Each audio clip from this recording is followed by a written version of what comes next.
وہ وہیں صحن میں کھڑی رہی. وہ بس اتنی دیر ہو گئی اور معلوم ہی نہیں ہوا. مگر مجھے معلوم ہو گیا ہے، واقعی بہت دیر ہو چکی ہے. فوزیہ، شرمندہ کرنے آئی ہو؟ نہیں سکندر، میں تو اب اپنے وجود سے بھی شرمندہ ہوں. ایسا مت کہو. دنیا کے دکھوں کے ساتھ جینا سیکھو. آدمی خود اپنی تقدیر کا خالق نہیں ہے. دکھ سب کا ورثہ ہے. دکھ کے کنکر مارنے والوں کو تو معاف بھی کیا جا سکتا ہے، سنسار کرنے والوں سے معافی نہیں مانگی جا سکتی. غم کا پہاڑ اگر اتنا بڑا ہو کہ آدمی اس کے نیچے دب کر سانس بھی نہ لے سکے تو جینے کی آرزو سے کیا ہوتا ہے؟ تم کو جو کچھ کہنا ہے صاف صاف کہو. میں نے دل کے نامعلوم خوف کو دبا کر کہا. صاف بات ہے سکندر کہ میں تمہاری بے وفائی کا صدمہ جھیل کر اکیلی تو جی سکتی تھی، اس خیال سے کہ میں نہ صحیح تو تم تو خوش ہو. لیکن میں چراغ دین سے شادی نہیں کروں گی. میں مر جاؤں گی سکندر، میں مر جاؤں گی، تم دیکھ لینا. اس کے صبر کا پیمانہ چھلک گیا اور وہ دیوار پہ سر رکھ کے پھوٹ پھوٹ کے رو دی. صدمے نے مجھے زلزلے کے پہلے جھٹکے کی طرح مفلوج سا کر دیا تھا. چراغ دین؟ ہاں، چراغ دین. اس نے میرا رشتہ مانگا تھا. فوزیہ نے اپنا چہرہ دونوں ہاتھوں میں چھپا لیا تھا. اور تمہارے ممی پاپا، انہوں نے منظور کر لیا؟ تم نے؟ میں اسے جھنجھوڑ کر بولا. فوزیہ نے خود کو چھڑایا. تم بھول رہے ہو کہ میں وہ لڑکی ہوں جس کی نسبت ٹوٹ چکی ہے، ٹھکرائی ہوئی بے وقت چیز. لیکن تمہاری ممی اس پروفیسر کو مجھ پر ترجیح دیتی تھی. ترجیح دینے والوں کا معیار کس آسمانی صحیفے میں ہے؟ چراغ دین سب سے بہتر ہے کیونکہ وہ زیادہ دولت مند ہے. وہ میری بڑی بہن سے بہت محبت کرتا تھا، اب تک اس کی قبر کا مجاور ہے. اس سے زیادہ محبت مجھ سے کون کرے گا؟ مریم بہت خوش تھی، میں بھی بہت خوش رہ سکتی ہوں. اس حرامزادے کے ساتھ جس نے نمک حرامی کی، غبن کیا، میرے باپ کو لوٹا، جس تھالی سے کھاتا تھا اسی میں چھید کیا، اور آج اس کی دولت باعث فخر ہے. وہ عزت دار ہے جس نے میرے باپ کی عزت کو خاک میں ملانے، اسے تباہ کرنے اور قتل کرنے والوں کی قیادت کی، جس نے اس پر پہلا وار کیا. مریم خوش تھی. مجھے تو اس کے دامن پر مریم کے خون کے داغ بھی نظر آتے ہیں. وہ تمہیں بھی زندہ نہیں چھوڑے گا فوزیہ، میں اسے قتل کر دوں گا. تم پاگل ہو رہے ہو سکندر، خدا کے لیے آہستہ بولو. نہیں فوزیہ، مجھے کسی کا ڈر نہیں. میں تم کو اس لیے بتا رہا ہوں کہ جو کچھ مجھے کرنا ہے وہ میں ضرور کروں گا. مجھے آزمائش میں مت ڈالنا کہ ایک طرف میرا باپ کے لہو کا قرض ہے اور دوسری طرف تمہارے سہاگ کی آبرو، اور میں فیصلہ نہ کر پاؤں. فیصلہ تو میں کر چکی ہوں اور تمہیں یہی بتانے کے لیے آئی تھی.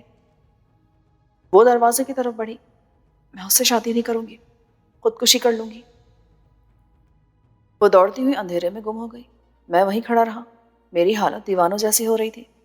نفرت کے زہر سے میرا بدن سلگ رہا تھا. یہ خبر تو مجھے چراغ دین کے چوکیدار گلاب خان نے ہی دے دی تھی.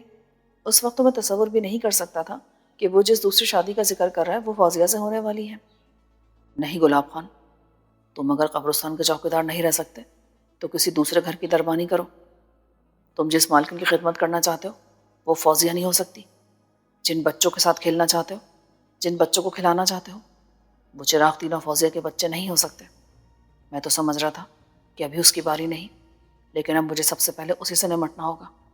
اس سے پائی پائی کا حساب لینا ہوگا پہلے، جو اس نے میرے باپ کی محنت سے کی کمائی سے چرائی اور جس سے اب اس نے انصاف خریدا ہے، عزت خریدی ہے، اور اب مریم کے بعد فوزیہ کو بھی خریدنا چاہتا ہے.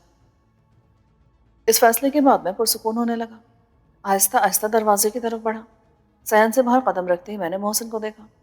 وہ دیوار سے ٹیک لگائے کھڑا تھا اور اندھیرے میں سیاہ پتھر کا بت نظر آتا تھا. محسن، تو کب سے کھڑا ہے یہاں؟ میں نے اس کا کندھا ہلا کر کہا. میں بہت دیر سے. تم باتیں کر رہے تھے تو میں رک گیا. تو نے وہ سب سن لیا ہوگا جو کچھ فوزیہ نے کہا؟ ہاں سکندر، میری ایک ہی بہن ہے، اس کی زندگی میری زندگی ہے، اور میں جانتا ہوں کہ وہ کتنی ضدی لڑکی ہے. اسے ضدی میں نے بنایا ہے، اس کی ہر بات مان کے، ہر خواہش پوری کر کے. اس نے جو کچھ مانگا میں نے اسے دیا. اگر وہ میری جان بھی مانگتی نا تو میں انکار نہ کرتا، لیکن وہ موت مانگ رہی ہے، حد سے بڑھ گئی ہے. فکر کیوں کرتا ہے محسن؟ فوزیہ میرے لیے نہ صحیح تیرے لیے زندہ ضرور رہے گی. ہاں سکندر، اگر وہ بے زبان اور بے بس ہے تو کیا میں تو بے بس نہیں ہوں؟ چلا ممی پاپا سے مل لے، انہوں نے مجھے بھیجا تھا کہ تجھے بلا لاؤں. اور ہاں، تیری صورت سے کچھ پتہ نہیں چلنا چاہیے. جب میں نے رابعہ اور فوزیہ دونوں کی موجودگی میں انکل شیروانی اور ان کی بیگم کی خدمت میں حاضر ہو کے آداب عرض کیا تو میری صورت سے واقعی کچھ پتہ نہیں چلتا تھا. میری آواز اور لہجہ نارمل تھے اور میں بالکل پرسکون تھا۔ مسز شیروانی بڑے غور سے مجھے اور رابعہ کو دیکھتی رہی۔ رابعہ کے چہرے پر اداسی کے سوا کوئی تاثر نہ تھا۔ میرے جذبات کا اندازہ کرنے کی کوشش بھی رائگاں گئی اور وہ کچھ دیر کے بعد اٹھ گئی۔ اگر موقع ہوتا تو وہ خود مجھے بتاتی کہ انہوں نے فوزیہ کے سلسلے میں کتنا دانش مندانہ فیصلہ کیا ہے کہ اپنوں کو صرف فوزیہ کی خوشی کے لیے چھوڑ دیا اور چراغ دین کو قبول کر لیا۔ مریم کی جدائی کے زخم کا مرہم فوزیہ کو بنا دیا اور فوزیہ کا مقدر بھی سنوار دیا۔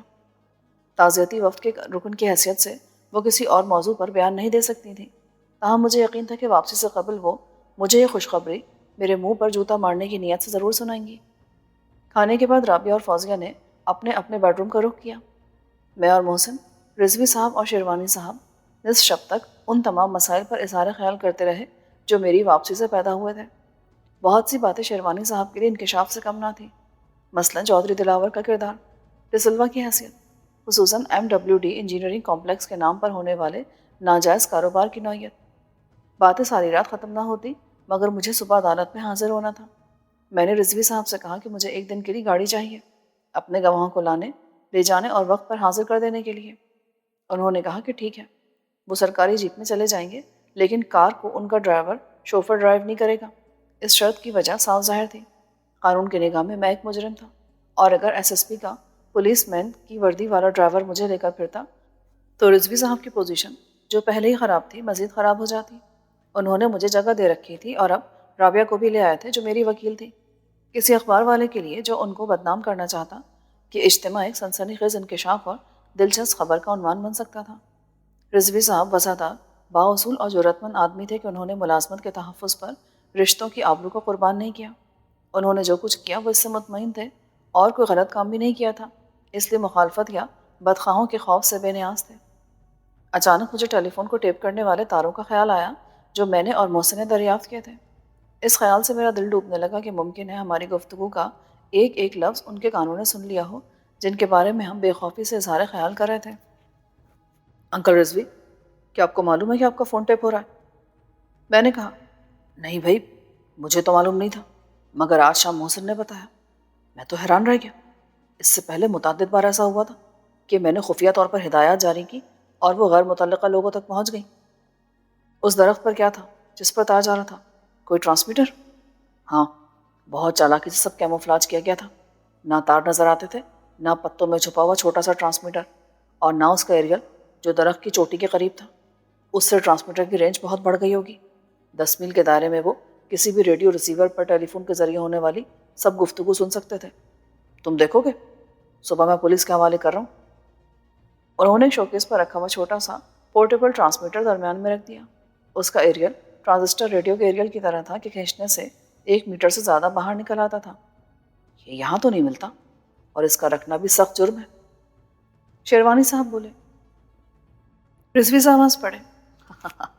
تو بھائی یہ ہے بھی کسی مجرم کا، وہ کیا چیز اسمگل کر کے نہیں لا سکتے؟ شیروانی صاحب نے اشتیاق کا مظاہرہ کیا تو رضوی صاحب نے اسے آپریٹ کر کے دکھایا۔ تم دوسرے کمرے میں جا کے سنو، ٹرانزسٹر ریڈیو پر وہ رکھا ریڈیو۔ میں نے موقع سے فائدہ اٹھایا اور انکل شیروانی کو ٹرانزسٹر ریڈیو کے ساتھ رائٹنگ ٹیبل والے کمرے میں لے گیا۔ وہاں میں نے ٹرانزسٹر ریڈیو کو ٹیون کیا۔ ایک جگہ اچانک رضوی صاحب کے بولنے کی آواز آئی، پھر محسن ہنسا۔ شیروانی صاحب بچوں کی طرح خوش ہوئے۔ بڑے کام کی چیز ہے، وائرلیس ٹیلی فون ایسے ہی کام کرتے ہوں گے۔ میں نے ان سے اتفاق کیا۔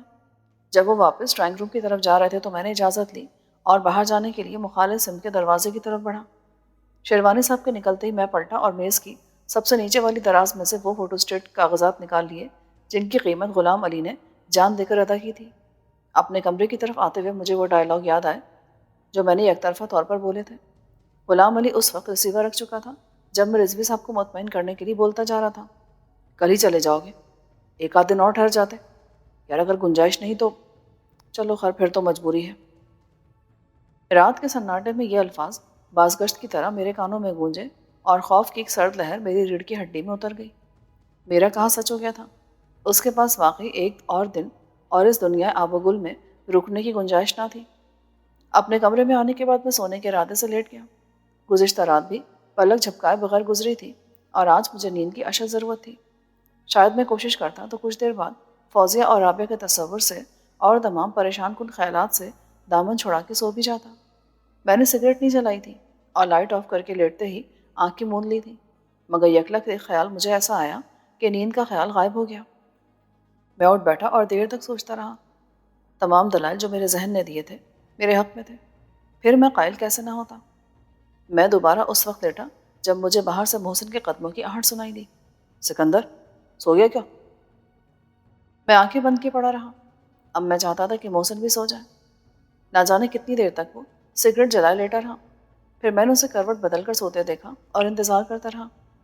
تقریباً آدھے گھنٹے بعد اٹھا تو چارپائی چرچرائی، لیکن محسن نے پلٹ کر نہیں دیکھا۔ میں نے سگریٹ کا پیکٹ میز پر سے نیچے گرایا۔ محسن بے حس و حرکت پڑا رہا۔ پھر میں نے اسے آواز دی، لیکن وہ سو رہا تھا۔ میں دبے پاؤں اٹھا اور آہٹ پیدا کیے بغیر باہر نکل گیا۔ سرونٹ کوارٹر سے کوٹھی تک میں اطمینان سے چلتا گیا۔ مجھے دیکھنے والا کوئی نہیں تھا۔ گھر میں میزبان اور مہمان سب سو چکے تھے۔ میری توقع کے مطابق وہ دروازہ کھلا رہ گیا تھا جس سے میں باہر آیا تھا۔ میں نے دروازے کو آہستہ سے دھکیلا۔ وہ کسی آواز کے بغیر واہ ہو گیا۔ اندر کوریڈور میں ٹیوب لائٹ جل رہی تھی اور اس کا مدھم سا اجالا اس کمرے تک بھی پہنچ رہا تھا۔ روشنی رضوی صاحب کے کمرے میں بھی تھی اور فوزیہ کے کمرے میں بھی، لیکن باہر سے نظر نہیں آتی تھی۔ غالباً فوزیہ جاگ رہی تھی اور رو رہی تھی۔ اچانک رضوی صاحب کے کمرے کا دروازہ کھلا اور وہ لباس شبخابی میں باہر آئے۔ میں کوریڈور سے پلٹا اور پھر اسی کمرے میں چلا گیا۔ رضوی صاحب نے مجھے نہیں دیکھا تھا کیونکہ وہ باتھ روم مخالف سمت میں تھا۔ تقریباً 5 منٹ بعد وہ لوٹے اور ان کے کمرے کی لائٹ آف ہو گئی۔ میں اطمینان سے ڈرائنگ روم کی طرف بڑھا۔ وہ پورٹیبل ٹرانسمیٹر پھر وہیں رکھا تھا جہاں سے اس کو رضوی صاحب نے اٹھایا تھا۔ ٹرانسمیٹر کو پلاسٹک شیٹ میں یا سیلوفین میں لپیٹنا ضروری تھا۔ اس کے لیے میں نے ڈائننگ ٹیبل پر پڑی ہوئی شیٹ استعمال کی جو ٹرانسمیٹر سے 100 گنا بڑی تو ہوگی، لیکن میرے نقطہ نظر سے فائدہ مند تھی۔ میں نے ٹرانسمیٹر کو اس میں اچھی طرح لپیٹا اور بغل میں دبا کے ڈرائنگ روم کے اس دروازے سے باہر آ گیا جو برآمدے کی جانب کھلتا تھا۔ یہ ڈبل ڈور تھا، ایک فلائی پروف جالی والا اور دوسرا فلیش ڈور۔ فلائی پروف دروازے اندر کی طرف کھلتے تھے، چنانچہ ان کی چٹخانی عموماً نہیں لگائی جاتی تھی، لیکن انہی کی وجہ سے باہر کے فلش ڈور کی کنڈی کا کھلا رہ جانا بعید از امکان نہ تھا۔ مجھے اپنے نقش قدم کا خیال آیا۔ پھر مجھے اس بات سے اطمینان حاصل ہوا کہ رضوی صاحب صبح اٹھتے ہی ڈرائنگ روم میں نہیں آئیں گے اور ان کے آفس جانے سے پہلے خادمہ پورے فرش کو گیلا کپڑا مار کے صاف کر چکی ہوگی۔ اب مجھے زمین کھودنے کے لیے کسی اوزار کی ضرورت تھی، خواہ وہ لوہے کی سلاخی کیوں نہ ہو۔ عقبی حصے میں دیوار کے ساتھ باغبانی کے آلات موجود تھے۔ میں نے صرف ایک کھرپی لی اور سرونٹ کوارٹر کے پیچھے چلا گیا۔ نرم زمین تلاش کرنے میں مجھے کوئی دشواری نہ ہوئی۔ شاید پہلے کسی نے اس حصے میں دھنیا پودینہ وغیرہ کاشت کیا تھا۔ چھوٹی چھوٹی کیاریوں میں اب صرف گھاس رہ گئی تھی یا ٹماٹر کے پرانے بے ثمر پودے۔ میں نے پوری احتیاط کے ساتھ زمین کھودنی شروع کی۔ 1 فٹ گہرا گڑھا لمبائی میں 1.5 اور چوڑائی میں تقریباً اتنا ہی تھا۔ پلاسٹک شیٹ کے کفن میں لپٹے ہوئے ٹرانسمیٹر کو اس لحد میں اتار کے میں نے مٹی برابر کی اور پیروں سے دبا کے اوپر خشک پتے بکھیر دیے۔ اب نیچے کی نم آلود مٹی صبح سورج طلوع ہونے کے بعد 1 گھنٹے میں باقی زمین سے الگ نظر نہیں آ سکتی تھی۔ اپنے کام سے فارغ ہو کر میں نے اس جگہ کی نشانی تلاش کی۔ سرونٹ کوارٹر کی عقبی دیوار کے ایک کنارے سے یہ 15ویں اینٹ کے سامنے کی جگہ تھی، دیوار سے 4 فٹ کے عمودی فاصلے پر۔ کھرپی کو صاف کر کے اپنی جگہ پر رکھنے کے بعد میں کوارٹر میں واپس آیا تو رات کے 3 بج رہے تھے۔ میں اطمینان سے باتھ روم گیا اور ہاتھوں کو اچھی طرح دھو کر صاف کیا۔ باتھ روم کی روشنی میں جوتوں اور کپڑوں پر سے مٹی جھاڑی۔ اب کسی کے جاگنے سے کوئی فرق نہیں پڑتا تھا۔ رات کو کسی کا سوتے سے اٹھ کر باتھ روم جانا کوئی غیر معمولی بات نہیں تھی۔ تولیے سے ہاتھ پہنچ کر کمرے میں واپس پہنچنے تک میں بہت مطمئن اور خوش تھا۔ جو چیز میں نے حاصل کی تھی وہ بے حد کارآمد تھی، کسی مرحلے پر پیغام رسانی کا بہترین ذریعہ ثابت ہو سکتی تھی اور بالکل نایاب تھی۔ مجھ پر کسی کے شک کرنے کا سوال ہی پیدا نہیں ہوتا تھا۔ چوری کو انہی سے منسوب کیا جائے گا جو غائبانہ مجرم تھے۔ کمرے میں قدم رکھتے میری نظر محسن کے بستر پر گئی۔ میرے ذہن کو جھٹکا سا لگا اور میرے قدم رک گئے۔ میری نظروں کا دھوکہ نہیں تھا یہ۔ محسن کا بستر واقعی خالی پڑا تھا۔ اس کے جوتے غائب تھے۔ کہاں جا سکتا ہے وہ؟ میں نے بستر پہ بیٹھ کے سوچا، کیا اس کے ذہن میں بھی خیال آیا ہوگا کہ ایک ٹرانسمیٹر حاصل کرنے کا یہ مناسب ترین موقع ہے یا نہیں؟ اگر وہ بھی سینیت سے نکلا ہوتا تو اب تک واپس لوٹ آیا ہوتا۔ اگر اتفاق سے میں اور وہ کوٹھی کے اندر نہیں ملے تو زیادہ سے زیادہ 10 منٹ کے بعد اس کو لوٹ آنا چاہیے تھا۔ یہ ناممکن ہے کہ وہ ابھی تک کوٹھی کے ایک ایک کمرے میں گھومتا پھر رہا۔ میں نے ٹرانسمیٹر کو دفن کرنے میں آدھا گھنٹہ تو لگایا تھا۔ مجھے غائب پا کے اس کا حیران ہونا اور میری واپسی کا انتظار کرنا لازمی تھا۔ مجھ سے چھپ کر وہ اور کہاں جا سکتا تھا؟ ایک جگہ، صرف ایک جگہ. کسی غیبی آواز نے کہا. اس کے پاس بھرا ہوا ریوالور بھی ہے. وہ اپنی بہن کے لیے زندہ رہنے کا حق حاصل کرنے کے لیے جا سکتا ہے. وہ چراغ دین کو آج رات ہی قتل کر دے تو کیا عجب. اس کی جذباتی کیفیت کا بحران خطرناک تھا. اس خیال نے مجھے خوفزدہ کر دیا. حالانکہ میں خود بھی یہی کرنا چاہتا تھا، مگر میں محسن کو اس کی اجازت نہیں دے سکتا تھا. چراغ دین میرا دشمن تھا اور اس کی دشمنی مجھے ورثے میں ملی تھی. اس کے ناپاک وجود کو ختم کرنے کا حق پہلے مجھے ملنا چاہیے تھا. محسن کا حق میرے بعد میں آتا ہے. وہ چراغ دین کو اس کے ارادے کی سزا دینا چاہتا تھا جس کی تکمیل ایک جاں کے ضیاع کا سبب بن سکتی ہے. میں اسے ایک جرم کی سزا دینا چاہتا تھا جو ایک جاں کے ضیاع کا سبب بن چکا ہے. اسے خطرے کا انسداد کرنا ہے. مجھے ایک ظلم کا انتقام لینا ہے. وہ میرا حق کیسے چھین سکتا ہے؟ میں بگولے کی طرح اٹھا اور طوفان کی طرح باہر نکل گیا. 2-2.5 میل کی مسافت میرے قدموں نے آدھے گھنٹے میں طے کی. 3:45 بجے میں چراغ دین کی کوٹھی کے سامنے تھا. گلاب خان برآمدے میں چارپائی پر سو رہا تھا. چراغ دین کی کار پورچ میں کھڑی تھی اور کوٹھی پر مکمل سکوت تھا. مجھے کوئی ایسی ترکیب نہیں سوچ رہی تھی جس سے میں کوٹھی کے اندر چراغ دین کے زندہ یا مردہ ہونے کا یقین کر سکوں. میں چوکیدار کو جگا کے نہیں کہہ سکتا تھا کہ جاؤ دیکھو تمہارا سانپ سو رہا ہے یا مر چکا ہے. مجھے یہ بھی اندازہ نہ تھا کہ چراغ دین کی خوابگاہ کون سی ہے اور وہاں تک میری رسائی ممکن ہے یا نہیں. بفرض محال میں خوابگاہ میں داخل ہو جاتا تب بھی چراغ دین کو جگائے بغیر کیسے معلوم ہو سکتا تھا کہ وہ زندہ ہے یا مر چکا ہے. طریقہ مجھ پر وحی کی طرح نازل ہوا. چند قدم کی مسافت پر ریلوے اسٹیشن تھا اور وہاں ایک پبلک بوتھ تھا. ٹیلی فون نمبر مجھے یاد تھا. اس نمبر کو اپنے والد کی کوٹھی کا نمبر سمجھتے ہوئے میں نے لندن سے کئی بار ٹرنک کال کی تھی. ٹیلی فون بوتھ کے باہر آؤٹ آف آرڈر کا نوٹس آویزہ نہیں تھا، جو بڑی غیر معمولی بات تھی. ایک غیر معمولی بات یہ ہوئی کہ پلیٹ فارم ٹکٹ کے کاؤنٹر سے مجھے 1 روپے کا نوٹ لے کر خوش اخلاقی کے ساتھ سکے بھی دیے گئے تھے. حالانکہ میری معلومات کے مطابق ریلوے کوئی ہفتہ خوش اخلاقی نہیں بنا رہی تھی. میں نے چراغ دین کا نمبر ملایا اور ریسیور تھامے کھڑا رہا. گھنٹی بجتی رہی. پورے 2 منٹ بعد چراغ دین کی آواز آئی. سیسیڈین. چراغ دین تو زندہ ہے ابھی تک چور؟ تیری تو زندگی کی آج آخری رات تھی. میں نے آواز بدل کر کہا. یہ کیا بکواس ہے؟ کون الو کا پٹھا ہے؟ تمہارا باپ، تمہارا قاتل ان چیف. میں نے ریسیور رکھ دیا. اطمینان کی بات یہ تھی کہ وہ ابھی تک قتل نہیں ہوا تھا اور اب اس کا صبح تک قتل ہونا بھی ناممکن تھا. میں جانتا تھا کہ اب وہ سو نہیں سکے گا. میں نے محسن کے عزائم کو ناکام بنانے کی جو کوشش کی تھی وہ کامیاب رہی تھی یا محض غلط فہمی کے باعث میں نے ایک بے مقصد حرکت کی تھی؟ محسن اگر ادھر نہیں آیا تو کدھر گیا تھا؟ یہ سوال واپسی پر میرے ذہن میں گردش کرتا رہا. مزید حیرانی مجھے اس وقت ہوئی جب واپس پہنچتے مجھ پر محسن نے سوال داغ دیا. کس مشن پہ تشریف لے گئے تھے جناب؟ وہ بستر پر آلتی پالتی مارے بیٹھا چائے پی رہا تھا. تجھے ڈھونڈنے گیا تھا. جناب کی سواری کہاں گئی تھی آدھی رات کو؟ میں تو کہیں نہیں گیا تھا. جھوٹ بول رہا ہے تو. تیرا بستر خالی تھا. مجھے تشویش لاحق ہو رہی تھی. ابے تیرا بستر خالی تھا. میں تو دیکھنے اٹھا تھا. ویسے بھی مجھے نیند نہیں آ رہی تھی.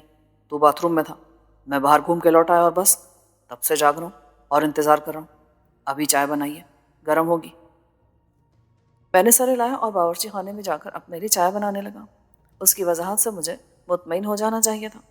میں واقعی باتھ روم میں تھا اور عین اسی وقت محسن باہر نکل گیا. لیکن نہ جانے کیوں مجھے لگا کہ وہ مجھ سے کچھ چھپا رہا ہے. واپسی پر میں نے اسے ٹرانسمیٹر کے حصول کے مشن میں کامیابی کی اطلاع دی. اس نے بے حد مسرت کا اظہار کیا. اب ہم باقاعدہ جیمز بانڈ ایجنٹ 007 ہیں، میڈ ان پاکستان. ہمارے پاس ریوالور بھی ہے اور خفیہ پیغام رسانی کے لیے ٹرانسمیٹر بھی. اس کے بعد ضرورت رہ جاتی ہے کوڈ کی. میں نے چائے پیتے ہوئے کہا. ایک خفیہ زبان ایجاد کرنی پڑے گی تاکہ اگر ہمارا سگنل کہیں اور ریسیو ہو جائے تو مجذوب کی بڑ معلوم ہو. یہ مسئلہ سنجیدگی سے غور طلب ہے مگر آسان نہیں ہے. ہاں یار، کافی ریسرچ اور غور و خوض کرنا پڑے گا. رازداری کی شرط بھی بے حد اہم ہے. ہم دونوں کے سوا کسی کو اس کوڈ کا پتہ نہیں چلنا چاہیے اور ہمیں بھی کوڈ یاد ہونا چاہیے. تحریر کے چوری ہو جانے کا خطرہ رہتا ہے. محض وقت گزاری کے لیے ہم صبح کو اجالا پھیلنے تک کوڈ کے چند الفاظ نمونے کے طور پر پیش کرتے رہے. مثلاً میں نے کہا سکندر اعظم مقدونیہ کا رہنے والا تھا. چنانچہ میں پیغام دیتے وقت کہہ سکتا ہوں ریڈیو مقدونیہ اور ٹرانسمیٹر میرے پاس ہو. پھر تو شیروانی ہے، اس کی جگہ تو اچکن کہہ سکتا ہے یا ٹرکش کوٹ. اس غیر سنجیدہ گفتگو کا مقصد یہ تھا کہ ہم سنجیدہ مسائل پر بات کرنے سے گریز کرنا چاہتے تھے. یہ مسائل غنیم کے لشکر جرار کی طرح ہمارے گرد حصار قائم کرتے جا رہے تھے.